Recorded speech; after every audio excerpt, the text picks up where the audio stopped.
की तुम्ही तुमचं दिवसभर त्या झाडावर लक्ष नका देऊ. अर्धा तास द्या. सकाळचं पण नाही, संध्याकाळी कामावून आला चालू करून अर्धा तास भिजवा त्याला. 1 वर्ष झाडावर पुढे जगत राहते. चिंचला 1च वर्ष लक्ष द्या, पुढे लक्ष द्यायची गरज नाही.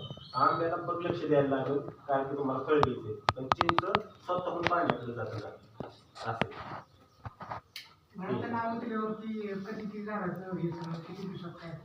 आम्ही 2-3 दिवसात तुमच्याकडे येणार, क्षेत्र पाहणी करणार, खरं क्षेत्र आहे का, पाणी सोय आहे का. आणि जर वैवटी वावर असेल तर आम्ही म्हणा नांगराचा तास टाका. जर माळरान असेल जिथं नांगर चालणार नाही तिथं खड्डे घ्यायला लागतील, मुरुम असेल मग ते खड्डे घेऊन झालं की आम्ही परत येतो. किती खड्डे, मग ती कुठली झाडं पाहिजे तुम्हाला. समजा आंबा घेतला तुम्ही समजा, तर किती खड्डे घेतात तेवढे आम्ही मोजणार.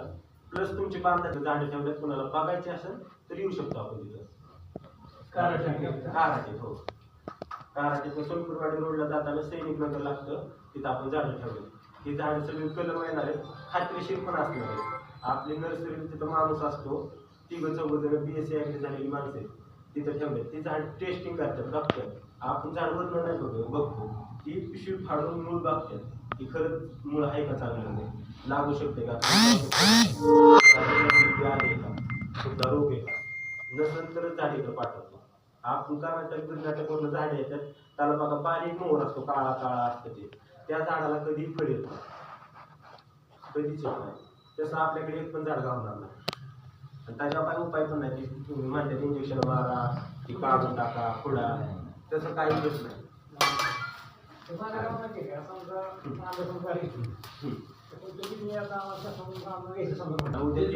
बांधाची झाडं तोडली तरी पैसे, ह्याच्यात आपल्या रुपया देवाणघेवाण करणार नाही.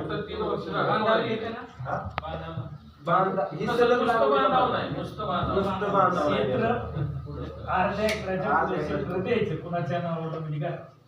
आणि अर्ध्या एकरात तुम्ही घेतलं तरी तुम्हाला 15 फुटाची लाईन राहणार. ट्रॅक्टरच्या 2 सऱ्या लावून तुम्ही मूग, उडीद, तूर, हरभरा, डाळिंब घेऊ शकता.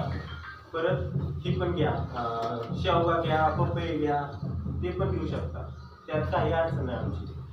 आंतरपीक घेतलं तर झाड आलं पाहिजे. ही जबाबदारी आम्ही तुमच्याकडनं घेणार. झाड जगवायची, झाड तोडायचं नाही. जोपर्यंत झाड तुम्हाला फळ देतो तोपर्यंत.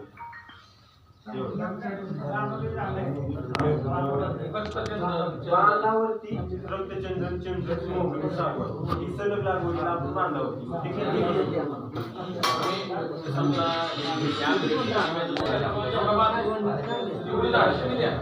परस्पर बोलणं का